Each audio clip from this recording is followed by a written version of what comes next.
The alarm screamed through the Galactic Council chamber. Ambassador Velnoth's antenna twitched with fear as he watched the holographic display. His home colony, peaceful Valoria, was under attack. Red markers showed enemy ships swarming around the blue dot that represented everything he loved. "The Krell swarm has breached our outer defenses," Velnoth said, his voice shaking. "We need help, please." The council members looked at each other. Nobody spoke. The insectoid Krell were known across the galaxy as unstoppable killers. They consumed everything in their path. Entire civilizations had fallen to their endless hunger. "How many ships do they have?" asked Council Leader Tharn, a tall being covered in silver scales. "Over 200, Velnoth whispered. "We have maybe 30 defenders left. They won't last another day." More silence. Velnoth looked around the chamber at all the powerful species who controlled vast fleets. Nobody moved. Nobody offered help. They were all afraid. "We must consider the risk," Tharn finally said. "The Krell have never been defeated in direct combat. Sending our fleets would only add to their numbers when they capture our ships." "Then my people will die," Velnoth said quietly. The council continued debating. Hours passed. Velnoth sent updates from his colony. The defenses were failing, the Krell were landing on the surface, civilians were dying. Still, the council talked and talked. Nobody wanted to be the first to risk their ships. Far across the galaxy, on the edge of council space, Captain Day stood on the bridge of the Terran warship Indomitable. He was a human, a species that had joined the galactic community only 50 years ago. Most aliens still didn't know what to make of humans. They came from a planet called Earth, classified as a Class 12 death world, one of the most dangerous planets known to produce intelligent life. Day read the distress signal that had been forwarded to all council members. His dark eyes narrowed as he processed the information. A colony was dying. People needed help. The council was doing nothing. "Commander Hana," Day said to his second-in-command, "prep the fleet for immediate departure. Set course for Valorian space." Hana turned to look at her captain. She was younger than Day, but she'd served with him for 10 years. She knew that tone in his voice. "Sir, the council hasn't authorized a response," she said carefully. "And the Krell, their reputation is—" "I don't care about their reputation," Day interrupted. "I care about those people who are about to die if nobody helps them. We're going." "Yes, sir," Hana said. She started working on her console, sending orders to the other 11 ships in the human fleet. Lieutenant Yoon, the chief engineer, looked up from his station. "Captain, our ships are good, but we're only 12 vessels. The report says the Krell have over 200. "Then we'll have to be smart," Day replied. "How fast can you get us there?" 36 hours at maximum FTL, Yoon calculated. "But I should warn you, running the drives that hot for that long might damage them." "Damage can be repaired. Dead people can't," Day said. "Do it." The human fleet activated their faster-than-light drives and shot toward Valorian space.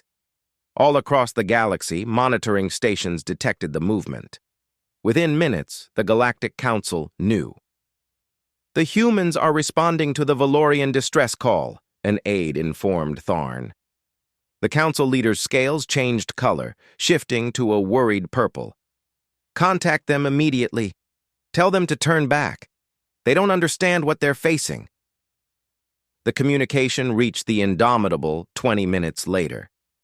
Day listened to the warning message, his face expressionless. "Acknowledged," he transmitted back. "We're continuing our course." "They refuse to turn back," the aide reported. Shock rippled through the council chamber. These humans were either incredibly brave or incredibly stupid. Probably both, thought Tharn. On the Indomitable, Dr. Mira made her way to the bridge. She was the ship's chief medical officer, responsible for keeping the crew alive. She'd heard about their destination. "Captain, I need to prepare medical for potential combat casualties," she said. What's our tactical situation? Bad, Day admitted. We're outnumbered about 17-1. Mira didn't flinch. She'd served in Earth's naval forces before joining the space fleet. She'd seen combat. I'll make sure we're ready. As the human fleet traveled through faster-than-light space, Day called a meeting with his ship commanders. 12 faces appeared on the holographic display, all human, all looking determined. You all know what we're heading into, Day said. I want to be clear. I'm not ordering anyone to follow. This is volunteer only. Any ship that wants to turn back can do so with no shame. Nobody moved. Nobody spoke about turning back. Captain Borum of the destroyer Swift Vengeance spoke first. My crew voted, sir. We're unanimous. We didn't join the fleet to watch people die. One by one, the other commanders agreed. They were going to Valoria. Odds be damned. Back on Valoria, Ambassador Velnoth had received word that help was coming. He stared at the data in disbelief. Only 12 ships? His aide asked. That's suicide. They're human ships, Velnoth said slowly. He'd heard stories about humans. Strange stories. Humans came from a world so violent that their children played games that would injure adult members of most species. They'd evolved as predators on a planet with gravity that would crush the average Valorian.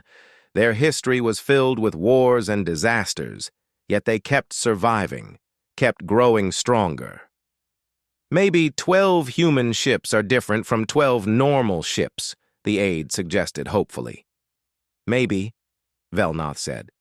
He didn't really believe it, but he appreciated the hope. The Krell continued their assault. More Valorian defenders died every hour. The colony's shields were failing. In just over a day, the Krell would breach the main settlement and the slaughter would begin in earnest. On the Indomitable, Lieutenant Rena worked at the communications station, monitoring all channels. She picked up Krell transmissions, mostly just hunting calls and coordination signals. They didn't sound worried. They didn't even sound challenged. To them, this was just another easy conquest. Captain, Rena reported, the Krell don't know we're coming. They haven't posted scouts on the system's edge. Day smiled grimly. Good. We'll have surprise on our side, for a few minutes anyway. The human fleet raced through space toward a battle that nobody thought they could win. The crew members checked their weapons, ran combat drills, and prepared themselves mentally for what was coming. They all knew the odds. They all knew that some of them wouldn't be going home. But they also knew they were doing the right thing. Someone had called for help, and humans answered. It was that simple. 24 hours out from Valoria, Day stood alone in his quarters, looking at pictures of his family back on Earth. He had a daughter, grown now, serving on another ship. He wondered if she'd be proud of this decision or angry that he'd risked himself. Then he remembered something his own father had told him years ago. The measure of a person isn't what they do when it's easy. It's what they do when it's hard and nobody's watching. The galaxy was watching now. The Council, the Krell, the Valorians, everyone wanted to see what these humans would do. Day intended to show them. The human fleet dropped out of faster-than-light travel at the edge of Valorian space. Immediately, alarms started blaring. 6 Krell scout ships were patrolling the area, and they'd detected the new arrivals. Krell scouts moving to intercept, Commander Hanna reported calmly. They're forming an attack pattern. Captain Day studied the tactical display. The Krell ships were larger than his destroyers, but smaller than the Indomitable. They moved in a coordinated swarm like insects working together. All ships, this is Day. Engage at will. Show them what Earth taught us. What happened next would be talked about across the galaxy for generations. The human ships didn't slow down. They didn't try to establish communication. They didn't follow any of the standard combat protocols that the galactic species used. Instead, they accelerated directly toward the Krell scouts at speeds that seemed reckless. They're coming straight at us? The Krell scout leader's translator had barely processed this information when the humans opened fire. Railguns, Weapons that most species had abandoned as primitive tore through the vacuum of space. Solid metal slugs traveling at incredible speeds slammed into Krell shields. The shields held but barely. The Krell had never experienced kinetic weapons with such force. "Return fire," the Krell leader ordered. Plasma beams lanced out from the Krell ships, but the human vessels were already moving, pulling turns that should have been impossible. The G-forces from those maneuvers would kill most organic beings, but humans, evolved on a high-gravity world, had bodies built to withstand pressure. Fighter pilot Tay launched from the Indomitable's hangar bay with his squadron. 20 small human fighters screamed into the battle. They were tiny compared to the Krell scouts, but they moved like angry hornets. "Blue Squadron, follow my lead," Tay transmitted. "We're going through that debris field." His wingman, Pilot Jisoo, wanted to question the order. The debris field was filled with destroyed Valorian ships, twisted metal and dangerous wreckage floating in space. Flying through it was suicide. But Jisoo had flown with Tay for 3 years. She trusted him. "Copy that, lead." The human fighters dove into the debris field. The Krell ships hesitated. Their programming warned against entering such dangerous areas. That hesitation cost them. Tay's squadron emerged on the other side, perfectly positioned behind 2 Krell scouts. Missiles launched. The Krell ships' shields were designed to protect against energy weapons, not explosive projectiles. Both scouts exploded. On the Indomitable, Gunnery Chief Kang lined up his shot with the ship's main cannon. He was an old soldier, veteran of a dozen campaigns back on Earth. He'd been firing weapons since before most of the crew was born. "Target locked, Captain," Kang reported. "Fire," Day ordered.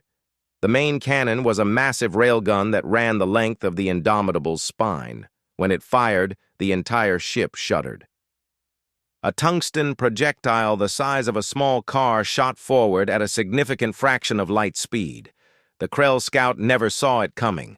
The projectile punched through its shields, through its armor, and through the ship itself. The scout broke apart, its reactor exploding in a bright flash. Within 5 minutes, all 6 Krell scouts were destroyed. The human fleet had suffered 0 casualties. "Well," Hana said quietly, "we got their attention." Indeed, they had. Across the Valorian system, the main Krell fleet detected the destruction of their scouts. More importantly, every species monitoring the situation detected it too. In the Galactic Council chamber, Tharn watched the battle replay in stunned silence. "They just destroyed 6 Krell ships in 5 minutes, an aide whispered. "Without losing a single vessel." "Play it again," Tharn ordered. He needed to see it again to believe it. On Valoria, Ambassador Velnoth jumped from his seat as the news reached him. "They did it! The humans actually won!" His aide was less enthusiastic. "They beat 6 scouts. The main Krell fleet has over 200 ships, and now those ships know the humans are here." Velnoth's joy faded. His aide was right. The main battle was still to come. The human fleet proceeded deeper into the system, heading toward Valoria itself. Captain Day opened a communication channel to the planet. "This is Captain Day of the Terran Defense Fleet. We received your distress call. We're here to help." Velnoth's face appeared on the screen. He was a Valorian, with smooth purple skin and large, expressive eyes that humans found unsettling. Those eyes were currently filled with tears. "Captain, we thought nobody would come," Velnoth said. "The Council—" "I know what the Council did," Day interrupted gently. "Or rather, what they didn't do. Don't worry about them. Tell me about your tactical situation." Velnoth explained the dire circumstances. The Valorian defense fleet was down to 8 functional ships. The colony shields were at 30% and failing. They had maybe 36 hours before the Krell overwhelmed them completely. "The main Krell fleet is on the far side of the system," Velnoth said. "They're taking their time because they know we can't escape. When they detect your presence, they'll come for you." "Good," Day said. "Let them come. We'll be ready. In the meantime, we need to prepare your colony for what's coming. Do you have any ground-based weapons?" "Some," Velnoth admitted. "But our people aren't warriors, Captain. We're scientists, artists, farmers. We never wanted to fight." Dr. Mira stepped into the communication frame. "Ambassador, we're going to land medical teams to help with your wounded. What should we know about Valorian physiology?" Velnoth looked surprised. "You're sending people down to the surface? But if the Krell break through..." "If the Krell break through, your wounded will need help even more," Mira said simply. "That's why we're coming down now." 3 hours later, Mira stood in a Valorian hospital that had been converted into a military medical station. The wounded were everywhere. Valorian soldiers with terrible injuries. Their physiology was fragile compared to humans.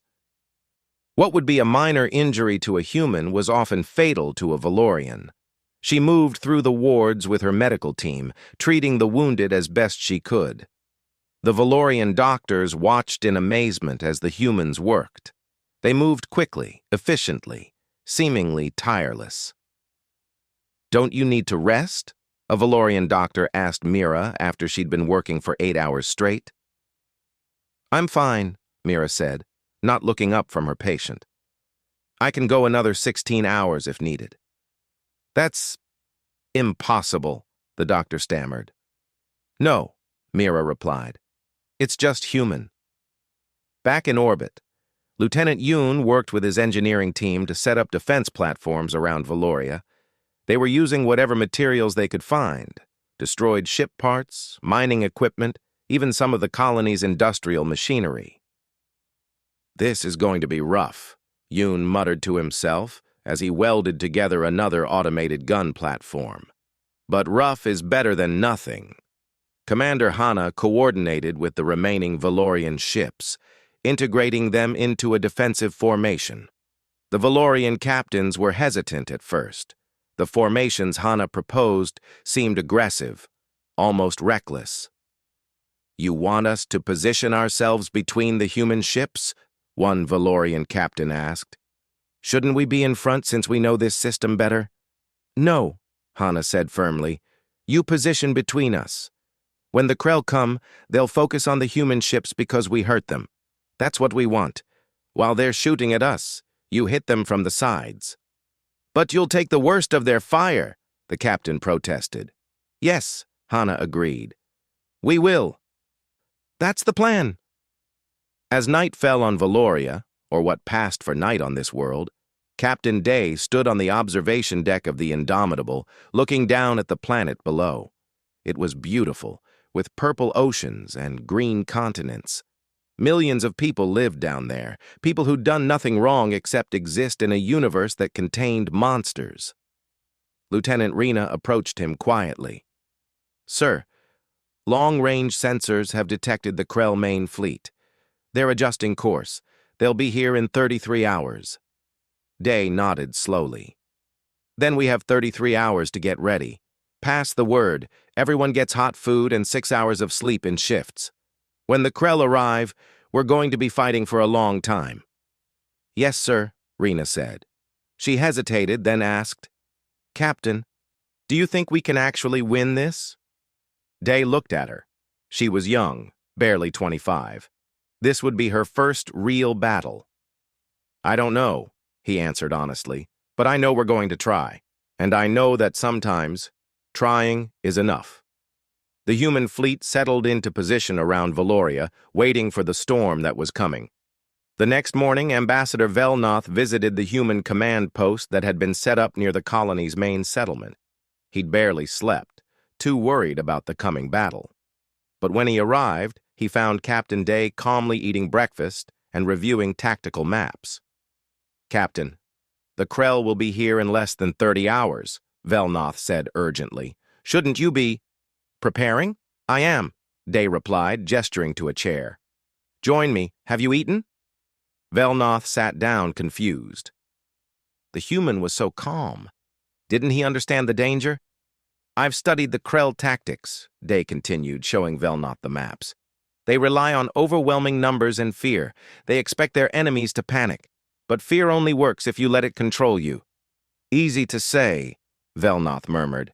Harder to do when you're facing 200 ships with only 12. 20, Day corrected. We have your 8 ships too, and the defensive platforms Lieutenant Yoon is building, and the colony's ground weapons. And most importantly, we have position. This is your home system. You know every asteroid, every orbit. We're going to use that. Over the next hours, Velnoth watched as the humans worked with his people. What surprised him most was how different humans were from any species he'd encountered. Sergeant Hyun was training a group of Valorian soldiers in defensive tactics. The Valorians were trying their best, but they were exhausted after just an hour. "I'm sorry," one Valorian soldier gasped. "I need to rest. We've been training for 4 hours." Hyun checked his watch. 4 hours? We usually train for 8. He saw their shocked expressions. "But okay, take a break. Drink water." The Valorian soldiers collapsed on the ground, completely spent. Hyun barely looked winded. Another Valorian soldier stared at Hyun. "How are you not tired? We've been doing the same exercises." "I am tired," Hyun admitted. "I'm just used to working through it. On Earth, our basic military training lasts 16 weeks. We train 10 to 12 hours a day, every day." "That's inhumane," the soldier exclaimed. Hyun shrugged. "Maybe. But it keeps us alive." Lieutenant Rena was working with the Valorian communication technicians, setting up a network that would link all defenders during the battle. As she worked, the Valorians asked her questions about Earth. "Is it true your planet has regions where the temperature can kill you in minutes?" a technician asked. "Yes," Rena said. "We call them deserts and Arctic zones. Some places get so hot that water boils from the ground. Other places are so cold that exposed skin freezes instantly. And people live there?" "Millions of them," Rena confirmed. "Humans are adaptable. We've lived in almost every environment on Earth." The Valorian technicians exchanged glances. They came from a world with mild temperatures and gentle weather. The idea of choosing to live in deadly environments was incomprehensible. Down in the medical center, Dr. Mira was teaching Valorian doctors about human emergency medicine.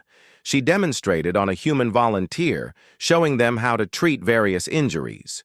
"Now for a broken bone, we can often continue functioning," Mira explained. "Obviously it's painful and needs treatment, but it's not immediately life-threatening for us." A Valorian doctor looked disturbed.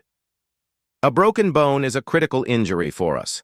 It requires immediate surgery and weeks of recovery." "Different evolutionary paths," Mira said gently. "Your species evolved in low gravity, so your bones are lighter. Ours evolved in high gravity, so our bones are denser. Neither is better, just different." She moved on to demonstrate treating a deep cut. The Valorian doctors were shocked when the human volunteer barely reacted to what would be agonizing pain for a Valorian. "Your pain tolerance is remarkable," a doctor observed. "It's necessary," Mira replied. "On Earth, showing weakness could mean death. Our ancestors who could push through pain were the ones who survived." That evening, a group of Valorian children visited the human encampment. They were curious about these strange aliens who'd come to help. Lieutenant Yoon, taking a break from building defense platforms, found himself surrounded by young Valorians asking questions. "Is it true you came from a death world?" a small child asked. "Yes," Yoon said, kneeling down to the child's level. "Earth is classified as a Class 12 death world."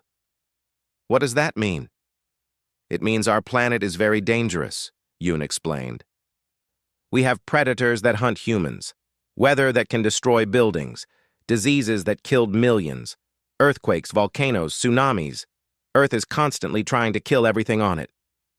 "That sounds horrible," the child said, eyes wide. "Why don't you leave?" Yoon smiled. "Because it's our home. And because all those dangers made us strong. Earth taught us to survive, to adapt, to never give up. Those lessons are why we're here helping you now. Another child asked, "Are you scared of the Krell?"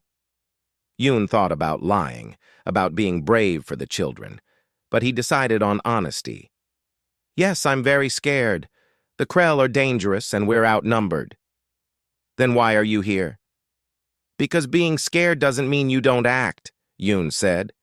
"It means you act despite the fear. That's what courage really is." Later that night, Commander Hana met with the Valorian ship captains to finalize their battle strategy. She laid out the plan using a holographic display. "The Krell will come in a swarm formation," she explained. "They'll try to overwhelm us with numbers, so we don't fight them head-on. We use the colony's moon as cover, draw them into a kill zone here, where our weapons have maximum effect." "But this puts the human ships directly in the line of fire," one Valorian captain objected. "You'll take massive damage." "Yes," Hana agreed simply. "That's suicide." "No," Hana corrected. "It's tactics. Human ships are built tougher than Krell ships. We can take more hits. Your ships are faster and more maneuverable. You use that advantage. We'll be the anvil. You be the hammer." The Valorian captains looked at each other uncertainly. This human woman was proposing a battle plan that put her own people in the most danger. It went against every instinct they had. "Why would you do this?" another captain asked. "Why would you sacrifice your ships for us?" Hana looked at him steadily. "Because that's what soldiers do. We stand between civilians and danger. It's not sacrifice, it's duty." As the meeting ended, Velnoth approached Hana privately. "Commander, I need to understand. Your species barely knows us. We've had diplomatic relations for less than 50 years. Why are you really here? What do humans gain from this?" Hana considered the question. "Ambassador, let me tell you a story from Earth history. Centuries ago, there was a battle called Thermopylae. 300 soldiers stood against an army of thousands. They knew they would die. They did it anyway, to give others time to escape. Those soldiers became legends." "And you want to be legends?" "No," Hana said. "We want to be the kind of people who do the right thing when it matters. My captain has a saying, 'The measure of a civilization is how it treats those who can't defend themselves.' You couldn't defend yourselves, so we came. Even though you might die?" "Everyone dies eventually," Hana said with a slight smile. "The question is whether you meant something with your life before you do. Helping you means something." Velnoth felt his eyes water. In all his years of diplomacy, dealing with dozens of species, he'd never encountered anyone quite like humans.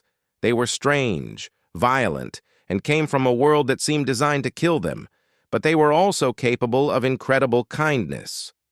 "Thank you," was all he could say.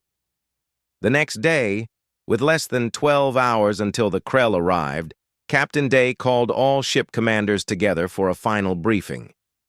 "This is going to be hard," he said bluntly. "The Krell outnumber us. They're vicious fighters. Some of us won't make it through this battle." He paused, looking at each face on the screen. "But we're humans. Our whole history is about beating impossible odds. Our ancestors survived ice ages, plagues, world wars, and extinction events. They survived because they were tough, smart, and they refused to quit. That's what we're going to do tomorrow. We're going to show the Krell and the whole galaxy what humans are made of." "And if we lose?" someone asked.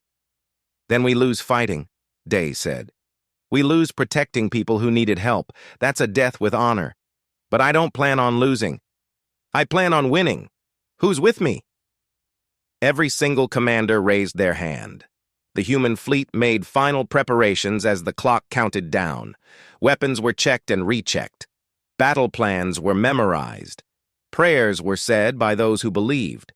Letters were written to families back home, just in case. And then, right on schedule, long-range sensors detected the Krell fleet emerging from faster-than-light travel. The battle for Valoria was about to begin. The Krell fleet appeared like a dark cloud against the stars. 200 ships, all bristling with weapons, all hungry for conquest. They moved in their signature swarm pattern, coordinated by the massive queen ship at the center of their formation.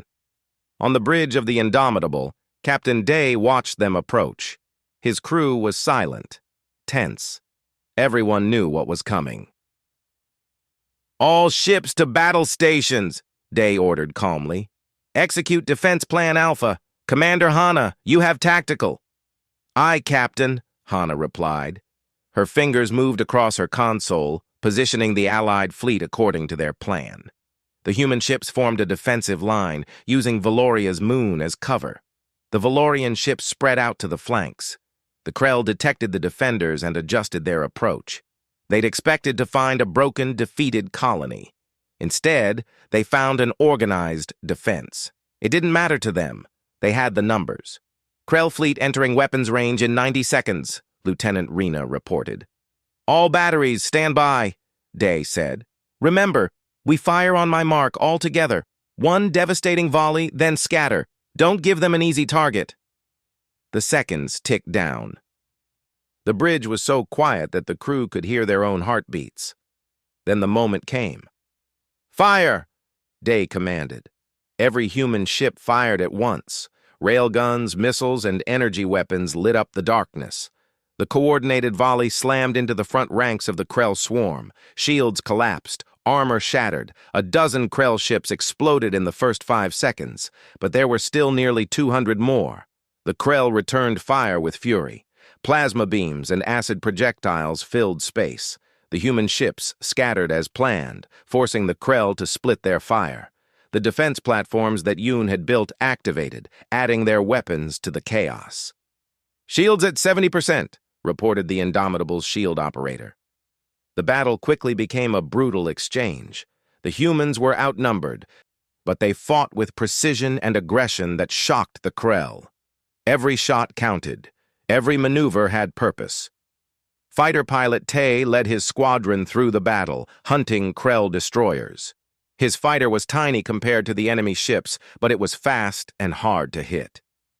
"Blue 3, break left!" Tay shouted as a Krell plasma beam nearly caught his wingman. "Blue Squadron, target that cruiser! Hit the engines!" The human fighters swarmed the Krell cruiser like insects, too small and too many to swat effectively. Their missiles struck the cruiser's engine section, and the ship began to drift, disabled. But the Krell kept coming. For every ship the humans destroyed, 2 more took its place. On the Indomitable, Gunnery Chief Kang worked his weapons with deadly efficiency. He'd been fighting for 2 hours straight without a break. His targeting computer was damaged, so he was aiming manually, using decades of experience to compensate. "Target locked," Kang muttered to himself. "Come on, baby. Just a little closer." He fired. The main railgun's projectile crossed 3,000 kilometers in under a second and punched through a Krell battleship. The ship broke in half. "That's 15, Kang said with grim satisfaction. But even Kang's expertise couldn't turn the tide. The humans were taking damage. The destroyer Swift Vengeance lost its shields and took a direct hit. The ship didn't explode. Human ships were built tough, but it was badly damaged and had to fall back. Down on Valoria, Dr. Mira worked in the medical center as the battle raged above. Wounded were already being transported down, human and Valorian both. An explosion rocked the building as a Krell strike hit nearby. "Keep working," Mira shouted to her team. "We don't stop until they're all treated." A young human medic looked scared. "Doctor, if the Krell break through—" "They won't," Mira said firmly, even though she wasn't sure she believed it. "Now hand me that surgical tool. This patient is bleeding out." In orbit, the battle entered its 6th hour. The human crews were exhausted but still fighting. The Krell, coordinated by their queen ship, seemed tireless. Commander Hana studied the tactical display, looking for any weakness she could exploit. The Krell formation was tight, protecting their queen ship. That massive vessel hung back from the fighting, sending telepathic orders to coordinate the swarm. "That's it," Hana said suddenly. "Captain, I have an idea." "I'm listening," Day replied. "The Queen ship," Hana pointed to it on the display. "It's controlling the entire fleet. If we destroy it, the Krell will lose coordination." "We've been trying to get to it for hours," Day said. "They've got it too well protected." "So we stop trying to fight through," Hana suggested. "We go around. Use the Valorian ship's speed advantage. They punch through on the flank while we keep the Krell busy head-on." It was risky. It meant splitting their forces even further, but Day saw the logic. "Do it," he ordered. "Contact the Valorian captains. Tell them what we need." The Valorian ships, which had been fighting cautiously on the flanks, suddenly broke formation and accelerated. They were faster than the Krell ships, and they used every bit of that speed now. The maneuver was desperate and dangerous. The Krell noticed and tried to intercept, but the human ships intensified their assault, keeping the enemy focused forward. It was working, but it was costing them. The cruiser Defiant took a catastrophic hit. Its reactor went critical. "All hands, abandon ship," the captain ordered. Escape pods launched as the Defiant exploded. On the Indomitable, Lieutenant Yoon was in the engine room when alarms started screaming. The reactor was overheating from sustained combat operations. If it failed, they'd lose power. Shields, weapons, everything. "I can stabilize it," Yoon said to his engineering team. "But someone needs to manually override the safety systems from inside the reactor chamber." His assistant engineer stared at him. "That's a radiation zone. You'd take a lethal dose in minutes." "I know," Yoon said quietly. He opened the communication to the bridge. "Captain, this is Yoon. The reactor needs a manual override or we lose power in 5 minutes." Day understood immediately what that meant. "Lieutenant, is there another way?" "No, sir, but it's okay. I knew what I signed up for." "Yoon, sir, permission to speak freely?" "Granted. Tell my family I was brave, and tell everyone that we bought our ticket to this show. Time to see it through." Before Dai could respond, Yoon cut the communication and entered the reactor chamber. The radiation was intense, but Yoon ignored the warnings on his suit. He worked quickly, overriding the safety protocols and manually adjusting the reactor controls. His hands were steady even as the radiation counter climbed higher and higher. "Come on," he whispered. "Just a little more." The reactor stabilized. Power surged back to full capacity. The Indomitable's shields strengthened, its weapons recharged. Yoon smiled, even though he knew what the radiation had done to him. He wouldn't survive this, but his ship would. His friends would. "Worth it," he said to himself, and collapsed. Meanwhile, the Valorian ships reached the Queen ship. The massive Krell vessel was protected by shields and armor, but the Valorians concentrated all their fire on one spot, exactly as Hana had instructed. The shields flickered, failed. "Now!" Day shouted. "All ships, target the Queen ship! Everything we have!" Every functional human ship turned their weapons toward the Queen ship. Railguns, missiles, energy beams, all of it focused on the now vulnerable target. Pilot Tay saw his opportunity. "Blue Squadron, we're going in. Follow me to the hangar bay." "That's suicide," his wingman protested. "Probably," Tay agreed. "But if we can blow the hangar from inside, we can help destroy that ship. You with me?" "Always," came the reply. The fighters dove toward the Queen ship, dodging defensive fire. 3 were destroyed before they reached the target. Tay's fighter took a hit that knocked out his shields, but he kept flying. "Almost there," he muttered. He flew directly into the Queen ship's hangar, firing his remaining missiles at the fuel storage tanks. As the hangar exploded, Tay ejected from his fighter. Outside, the combined firepower of the human and Valorian fleets pounded the Queen ship. Already damaged from within by Tai's sacrifice, the massive vessel couldn't withstand the assault. The Queen ship exploded in a massive fireball that lit up the entire system. Instantly, the Krell fleet fell into chaos. Without the Queen ship's coordination, individual ships began acting independently, confused and directionless. "Press the attack," Day ordered. "Don't give them time to reorganize." The human fleet, battered but unbroken, surged forward. Without their Queen ship, the Krell fleet fell apart. Individual ships tried to fight, but they had no coordination, no unified strategy. The human and Valorian forces methodically destroyed them or drove them away. After 12 hours of brutal combat, the battle was over. Captain Day stood on the bridge of the Indomitable, looking at the damage reports. 3 human ships had been destroyed completely. 5 more were heavily damaged. Over 2,000 human personnel were dead or wounded. The Valorian fleet had lost 4 ships, but the colony was saved. "Captain," Commander Hana said softly. "Lieutenant Yoon didn't make it. The radiation exposure was too severe." Day closed his eyes for a moment. Yoon had been his friend for 15 years. They'd served together on 3 different ships. "Add him to the memorial list," Day said quietly. "Make sure his family knows he died a hero." "Yes, sir." Across the fleet, similar conversations were happening. Pilot Tay had survived his ejection and was recovered, but he'd lost 6 members of his squadron. Gunnery Chief Kang was wounded but alive. Dr. Mira had worked for 18 straight hours and saved dozens of lives, but she couldn't save them all. Down on Valoria, Ambassador Velnoth stood in the ruins of a district that had been hit during the battle. Krell forces had actually landed before being driven back.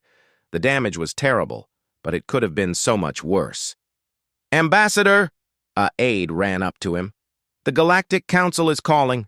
They want to speak with you and the human captain." The communication was set up in the colony's command center. Council Leader Tharn's face appeared on the screen, along with representatives from a dozen other species. "Ambassador Velnoth," Tharn said, "we've received reports of the battle. Is it true? The Krell were defeated?" "Yes," Velnoth said, "thanks to the humans." Tharn's scales shifted color, showing his disbelief. 12 human ships defeated a Krell fleet of 200? 20 ships, Velnoth corrected. "My people fought too, but yes, the humans made the difference. They fought with a courage and ferocity I've never witnessed." Captain Day stepped into the frame. His uniform was dirty and torn. He had a bandage on his forehead from where debris had hit him during the battle. "Captain Day," Tharn said, "on behalf of the Galactic Council, I must express our surprise. We didn't think you could survive, let alone win." "We didn't do it alone," Day replied. "The Valorians fought bravely. This was their victory, too. Still, your tactics were unusual, aggressive. Some might even say reckless. We prefer effective," Day said calmly. "The Krell are defeated. The colony is safe. That's what matters." Another council member, a being made of crystalline structures, spoke up. "Captain, your species has been part of the galactic community for only 50 years. You've barely left your home system. How did you develop such advanced combat capabilities?" Day exchanged a glance with Hana before answering. "Earth taught us. Our planet is classified as a Class 12 death world. We've been fighting to survive since before we could speak. Combat isn't unusual for us. It's part of our history. But you're so young as a spacefaring species," the crystalline being insisted. "Most species take centuries to develop effective space combat doctrines." "We didn't have centuries," Day said. "We had 50 years and a lot of experience fighting each other. We adapted quickly." The council members talked among themselves for a moment. Then Tharn spoke again. "The council will need to discuss this situation. In the meantime, we're sending support ships to help with reconstruction." "Better late than never," Velnoth said, with just a hint of bitterness in his voice. After the call ended, Velnoth turned to Day. "They're scared of you. Can you see it?" "Yes," Day admitted. "Some species will always fear what they don't understand. But that's okay.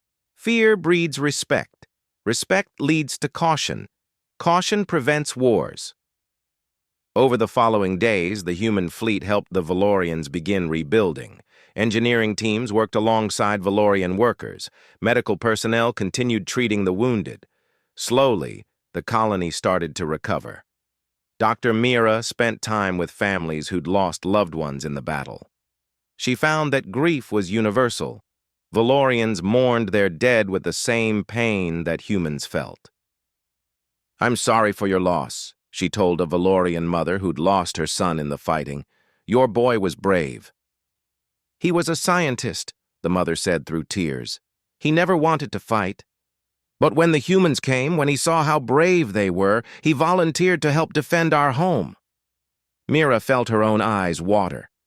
"Then he died protecting what he loved. There's honor in that." News of the battle spread across the galaxy faster than light. Every species heard about how 12 human ships had answered a distress call that the entire council had ignored, how they'd fought against impossible odds and won. Some species were horrified. The Krell had been considered unstoppable, and now humans had proven that wrong. What else might humans be capable of? Other species were curious. They started studying Earth, trying to understand these strange Deathworlders. They learned about human history, the wars, the disasters, the constant struggle for survival. They began to understand where human courage came from, and some species, like the Valorians, were simply grateful. 3 weeks after the battle, the Galactic Council held a formal session. Captain Day was invited to attend, along with Ambassador Velnoth. Velnoth gave a speech that would be remembered for generations. He stood before the assembled representatives of hundreds of worlds and spoke plainly. "When my people called for help, the council debated. You discussed risks and rewards. You calculated odds and weighed political consequences. And while you talked, my people died." The chamber was silent. "Then the humans arrived," Velnoth continued. "They didn't debate. They didn't calculate. They heard people in trouble and they came running. They risked everything, and many of them died, to save a species they barely knew." He turned to look at Day, who stood quietly at the back of the chamber. "Perhaps we've been civilized for so long that we've forgotten what it means to be good. The humans reminded us. They showed us that sometimes the right choice is also the hard choice. That courage isn't the absence of fear. It's acting despite it." Velnoth faced the council again. "I propose that Earth be granted full council status immediately, with all rights and privileges, and I further propose that the Terran Defense Fleet be recognized as the first responders for any future distress calls in this sector." The vote was nearly unanimous. After the session, Day walked through the council station's observation deck. Lieutenant Rena found him there, looking at the stars. "We're famous now, sir," Rena said. "Every species in the galaxy is talking about us." "Fame is dangerous," Day replied. "It makes people have expectations." "What kind of expectations?" "That we'll always win. That we're invincible." He shook his head. "We're not. We just got lucky this time. We had good people who made brave choices." "People like Lieutenant Yoon," Rena said softly. "Yeah, like Yoon and Tay, and all the others who didn't make it home." Day was quiet for a moment. "We need to make sure their sacrifice meant something." "It did," Rena said. "The Valorian colony is safe. That's everything." When the human fleet finally returned to Earth, they were greeted as heroes. Parades were held. Medals were awarded. The dead were honored with full military ceremonies. But Day found the attention uncomfortable. He gave one speech at the memorial service for those who'd fallen, then retreated from the public eye. "You're a hero, Captain," a reporter called out to him. "Don't you want to enjoy it?" Day stopped and turned to face the cameras.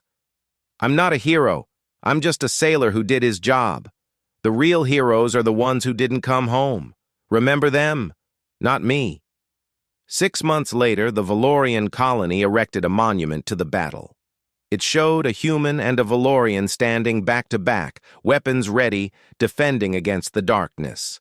The inscription read, "When we called into the night, the Deathworlders answered. They came not for profit, not for glory, but because it was right. May we never forget their courage or their sacrifice." And across the galaxy, something changed. Other species started to reconsider their policies on intervention and mutual defense. The idea that you should help those in need, even at great cost to yourself, began to spread. The humans had done more than save one colony. They'd reminded the galaxy what it meant to be brave. Captain Day stood on the bridge of the Indomitable, now repaired and ready for new missions. A distress call had just come in from the far side of Council space. Another colony under attack. "Set course," Day ordered. "Maximum speed." "Sir," Hana said with a slight smile. "Here we go again." "Yeah," Day agreed. "Here we go again." Because that's what humans did. When someone called for help, they answered, every single time.